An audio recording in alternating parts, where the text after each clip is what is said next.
السلام علیکم۔ واقعہ کربلا تاریخ کا دردناک واقعہ ہے۔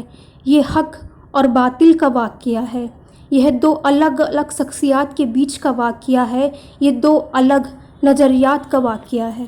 یزید ظلم کی نشانی اور حسین رضی اللہ تعالیٰ عنہ امن کی نشانی۔ یزید جبر کا پتلا اور حسین رضی اللہ تعالیٰ عنہ صبر کے پیکر۔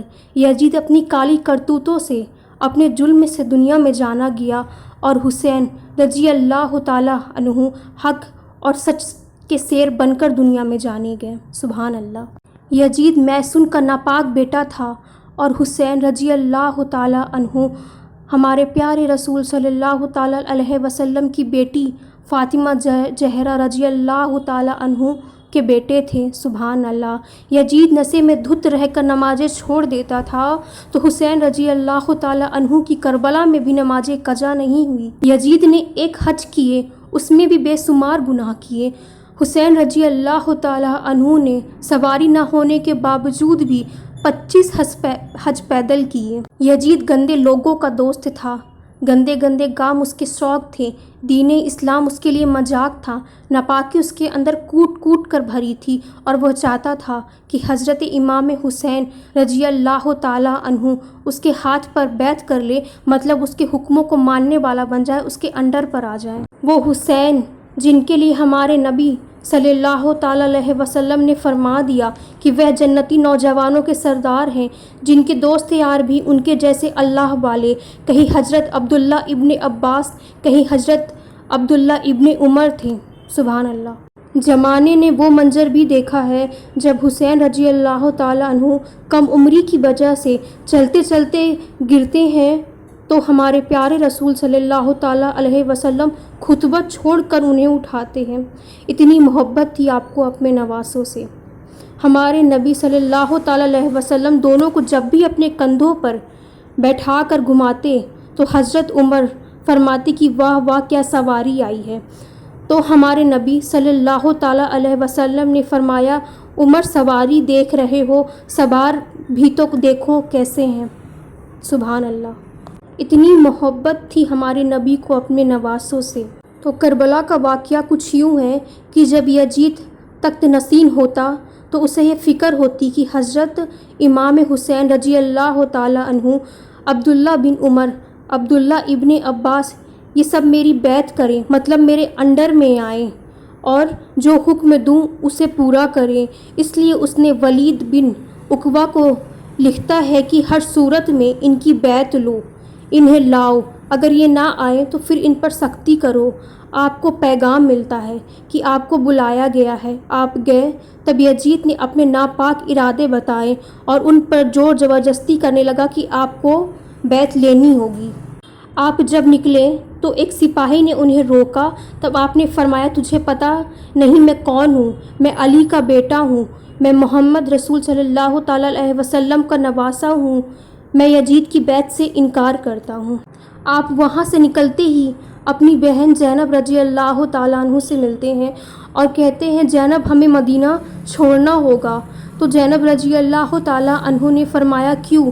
تب آپ نے فرمایا یزید اپنی ضد کے چلتے کسی کی نہیں سنے گا اور جنگ چھیڑے گا، اور میں نہیں چاہتا کہ میرے نانا کے شہر میں خون و خرابہ ہو، ہمیں یہاں سے چلنا ہوگا۔ آسان نہیں تھا آپ کے لیے مدینہ چھوڑنا، وہ جگہ چھوڑنا جہاں ان کا بچپن گزرا ہے، ان کے نانا کے روضہ مبارک، اور وہ بھی تب جب انہیں پتہ تھا کہ بس یہ آخری گھڑیاں ہیں مدینے میں، پھر کبھی وہ مدینہ نہیں آئیں گے۔ آپ کے ساتھ آپ کے اہل خانہ بھی مدینہ کو چھوڑ کر مکہ کے جانب جاتے ہیں۔ 3 شعبان کو آپ پہنچتے ہیں، وہاں آپ کو خفیہ کا لیٹر آتے رہتے ہیں۔ آپ مسلم بن عقیل رضی اللہ تعالیٰ عنہ کو جانچ پرکھ کرنے کے لیے وہاں بھیجتے ہیں، پتہ لگانے کے لیے کہ کیا معاملہ چل رہا ہے۔ جا کے دیکھو 40,000 کوفی آپ کے ہاتھ پر بیعت کر لیتے۔ 8 ذو الحجہ جب آپ حج کرنے جاتے ہیں تو پتہ چلتا ہے کہ حاجیوں کے روپ میں قاتل چھپا دیے ہیں، تو آپ احرام کو حج کی بجائے عمرے میں بدلتے ہیں اور کوفے کی طرف بڑھتے ہیں۔ اس دین جس میں آج ہم سب سکون سے جی رہے ہیں، اسے بچانے کے لیے حضرت امام حسین رضی اللہ تعالیٰ عنہ نے کتنا بڑا قدم اٹھایا تھا۔ غور کریں، حضرت امام حسین رضی اللہ تعالیٰ عنہ کو سب منع کرتے رہ گئے، روکتے رہ گئے کہ مت جائیے، تب آپ نے فرمایا الکوفی لا یوفی، کوفی کبھی وفا نہیں کرتے۔ آپ کے والد کو بھی وہاں شہید کیا گیا ہے۔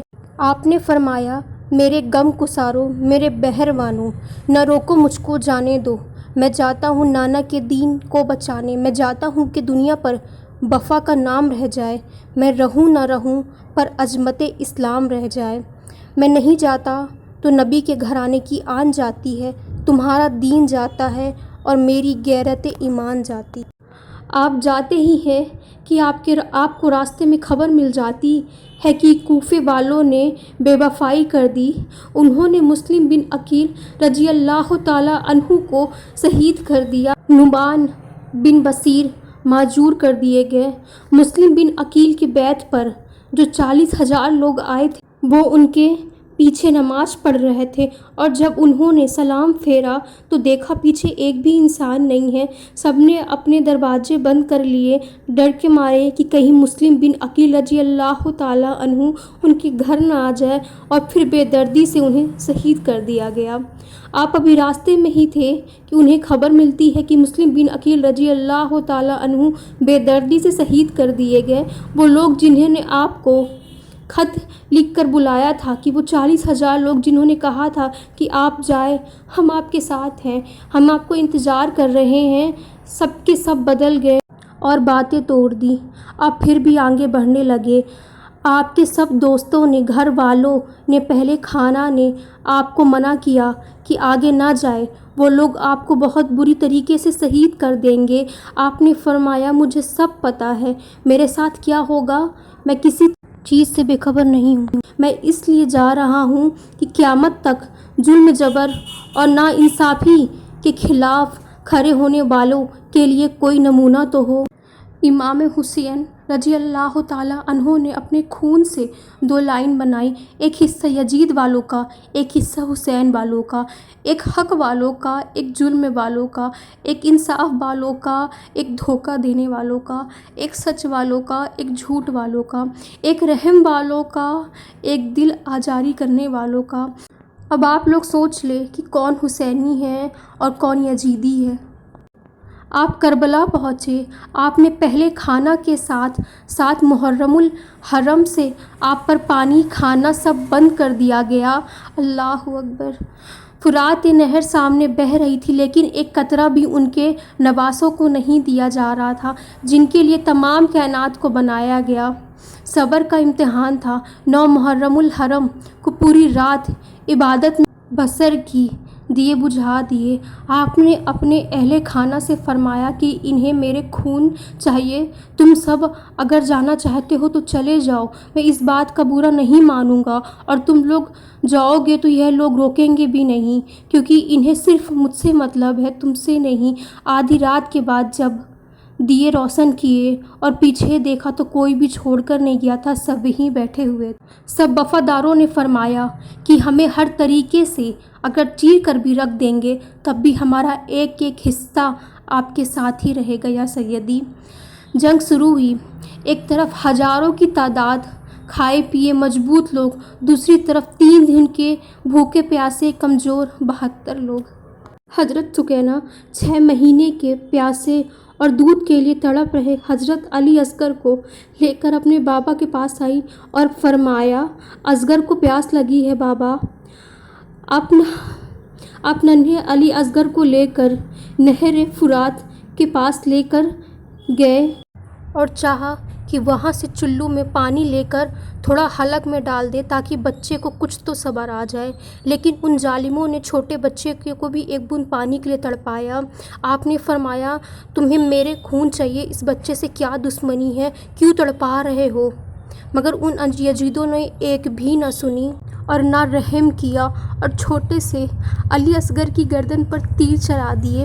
راوی فرماتے ہیں کہ وہ تیر کوئی چھوٹا موٹا تیر نہیں تھا، وہ جانوروں کو ختم کرنے کے لیے یوز کیے جانے والا تیر تھا جو چھوٹی سی